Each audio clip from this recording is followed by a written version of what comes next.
Hey, so I doubt many people are aware of this, so I've decided to make this video to clear up the possible confusion, canons, and how it affects, changes, or determines how Leif and Wither react. So, big reveal! Leif in Checkmate is not the same Leif who's in Cier. They are different timelines.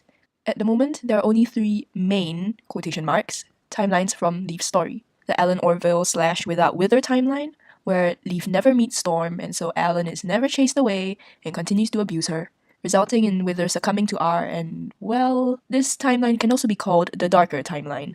Next is the Checkmate timeline, and lastly, the original timeline, which is where Leif is in Cier. The Alan Orville timeline branches off from the original at this point of her story, where she is supposed to meet Storm, who scares off the manipulative sex offender, or as Storm called at the time, a sexophonder. The original timeline goes on and branches off again as the Checkmate timeline, at the point where the Gerald event occurs. What is the Gerald event? Well, those who read the written story of Leif, spoilers? For the sake of the majority who have no clue who Gerald is, what he can do, and, well, what he's after, I'm gonna just keep it blunt and simple.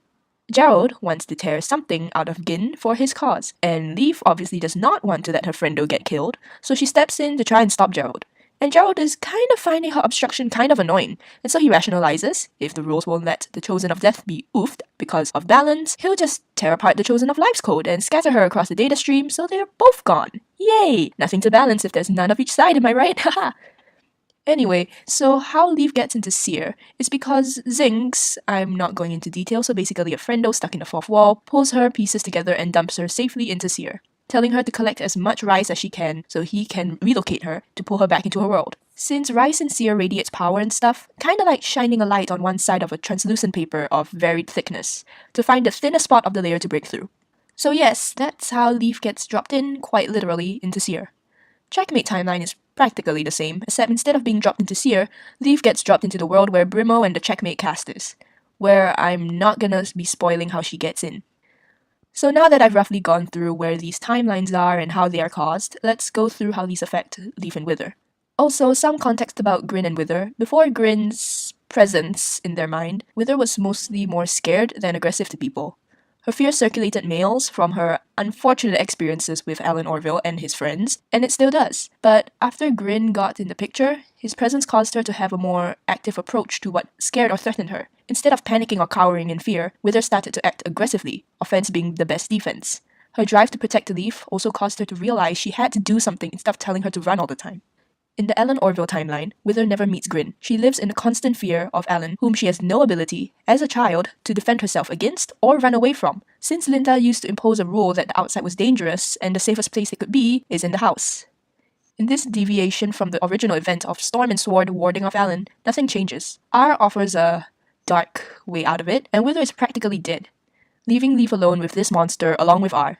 Wither has always been the one who kept the majority of R's influence away from Leif, by taking the brunt of it. Now without Wither, Leif gets crushed by paranoid thoughts, even after Alan reduces his visits to her. She's plagued by the possibility he may return. Hallucinations start to reinforce that fear, driving her to... Yeah, I'm stopping there. It's too dark to continue. In the Checkmate timeline is where Leif is basically the happiest. She feels the clan become like a family to her.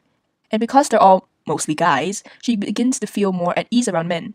She starts to regress into more childish behavior, to become more mentally younger as she subconsciously rebuilds her childhood, but now in a more safer and happier environment. This timeline's Leif gains more confidence, as shown in a few of the animatics I've done of her in that timeline. She is more confident, outspoken, but also more naive. She's gullible and practically a more obvious child trapped in a teen's body. Her speech also regresses, and she uses simpler baby talk. But this is all a temporary thing, while she psychologically recreates a better childhood for herself. This timeline has many other timelines it can branch off into. It can either give the best, happiest ending, or the worst. Wither, depending on the different sub-timelines, will grow differently in her relationship with the clan. This is also the timeline where Grin discovers and loves the kazoo. In his ways, he's also recreating a better childhood, playing and having fun now since that was taken away from him as a child. And now the original timeline, or the Cier timeline. Leif is in Cier, she's dueling people for rice so she can go home. She's scared. From young, she's only known her world to be small and safe. Then in the events of her journey in the books, she's brought out and exposed to larger parts of the world. From Linda's house, to the town, to the woods surrounding, the city, the hills, and now she's placed in a completely new place. She has nothing familiar to fall back to. Her friends and anchors of a sense of safety are not in sight. She wants to get home as soon as possible. And only Wither and Grin heard Zinx's warning that Leif might not be able to last long while out in Cier.